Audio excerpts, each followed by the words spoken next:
Alright guys, welcome to SimRacingVision. I'm Arcturus, and in this video I want to talk about what if I'm VR sick? Won't I be able to enjoy VR? So yeah, I guess this is one of the most common misconceptions I hear or see about VR. People having this as a fear, or people stating that VR is not an option to them. This is now, I'm not going to be talking just about sim racing. I'm going to be talking generally about VR, but also for sim racing, so it's the same basically. But basically, yeah, I will straight away start with an answer, and the answer is no. You will be able to enjoy yourself regardless. It's not something, you're born with. So my point is that there are no VR and non-VR people. It's something that all the people have to get used to. It's a matter of training. It's not like you are born being capable of using VR or not. It's not that. It's really just a matter of training, and every single one can get used to using VR. So it's really one of the biggest misconceptions, and I'm gonna talk about why. I see a lot of people making this mistake, thinking that this is something they are born with, and that they are kind of one of those people who are not able to use VR because they feel that they're getting sick when using VR and etc. And I can say this is quite normal at the beginning. It's normal to feel weird because VR is it's a completely different experience for your brain. Basically what happens is your brain basically sees one thing, hears also the same thing, but some body receptors still have the feeling that you're not moving. If you see that you're moving, but you're not really moving, and that's what's so weird for your brain, and that's where it comes from. But you don't have to worry about it. I can say you can be sure that VR is something you can get used to. It's something that everybody can get used to.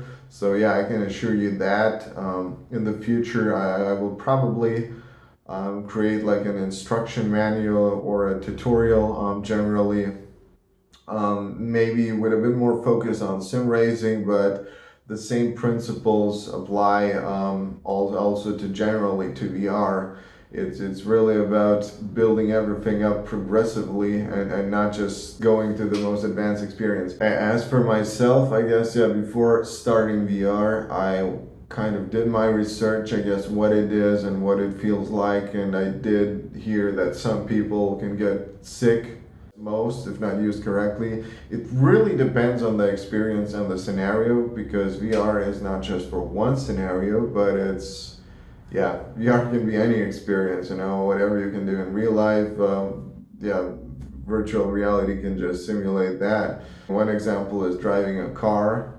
Another example is, just standing somewhere and just shooting and aiming at targets. So those are two, let's say, completely different experiences. And I will just say that, the driving experiences and the moving or the locomotion experiences are kind of the ones which tend to cause more nausea to people at the very beginning.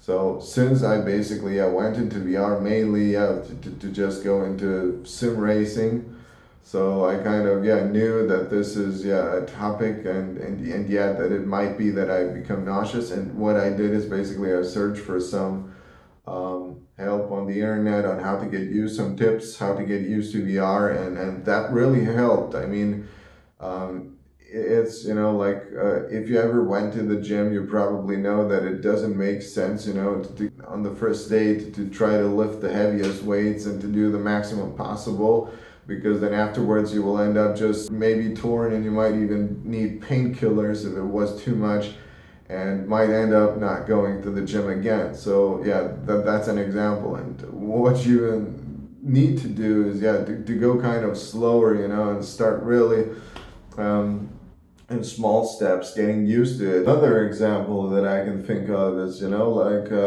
when you have a child, and now imagine a child kind of, he can't walk, he's just crawling around, and then, he tries, to walk for the first time, and then what happens? He falls down, yeah? Pretty obvious, because he's never stood before, never walked before, so it's impossible for him to walk. That's basically an example. And imagine if you quit VR, it would be the equivalent, saying, okay, I quit VR, or I sold my VR because I was feeling nauseous. So that's the same, it's like a child falling down for the first time. So luckily, as a child, you have your parents which say, okay, which keep motivating you, I guess, pushing you until you eventually learn as a child to walk. So the same way it's with VR. You have to, you have to be aware that it's nausea is a thing, especially in the moved experiences. So you have to take it with a specific approach and train yourself. And it just happens. It's just a normal thing. You have to just keep, and it doesn't take that long. It's not as hard as walking. So don't get me wrong on this. And when following specific instructions and doing a specific approach, it doesn't take a lot of time to get used to it. I mean, let me try to imagine. Yeah, basically, you need like you need probably one day to start feeling okay, and having kind of going heavier already. So it doesn't take that much, I guess. Even in a couple of hours you can train yourself a lot, and that doesn't mean using VR for such a long time. It's as I will explain you later, it's actually the opposite. So I'm really looking forward to making this video on instructions and a manual, providing a manual on how to get used to those experiences. Maybe another factor that I feel that I have to talk about is the VR headset itself. Depending on what VR headset you have, it might be better or worse. There's also this 90 hertz myth. They say that, you critically need 90 hertz, 90 solid frames rendered in order for you to not have any sickness, but that is completely false actually. It is true that it does help, especially in the beginning. So you do need, like those solid frames, you need at least, I don't know, like 70 to 90, actually even 60 is probably enough, as long as it's smooth, it's not changing, and as long as it's not dropping frames in the very beginning, because at the beginning when you're still not used to, you're more sensitive to any, any morphing in your vision. Basically that's all you need. It's not like having more frames per second will actually make you feel less prone to nausea. That's bullshit actually. I will say that is bullshit. But I guess some companies use it as a selling point, because some people just need some spec on a sheet written so that they can trust that, okay, this is now something that is going to be the solution, while in reality the solution looks way different. It's actually training and getting used to it. It's approaching the problem. I feel actually pretty sad, let's say, that the companies, they don't provide like manuals, with this. They don't say how you should initiate, VR, how you should start with VR. They just give you that, give you the specs, and let you set it up, and then you're free to enjoy the experiences. They maybe give you sometimes a warning, but they give nothing on how to train yourself. I don't know why. I don't know where this comes from, but I mean, I have a lot of experience with people that I showed VR to, and I can say it's really something that you have to work on, and the experiences are different. Some are, I mean, the scenarios, depending on whether you're standing or you're moving in VR and etc., it really affects you differently. So if you're just standing, that might be that you don't get any nausea.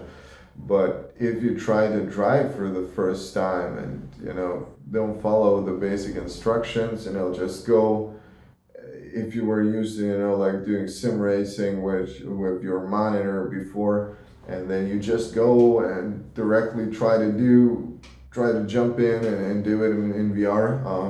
I really wouldn't recommend that. Maybe if you're lucky, it's gonna work, but yeah, I'm afraid.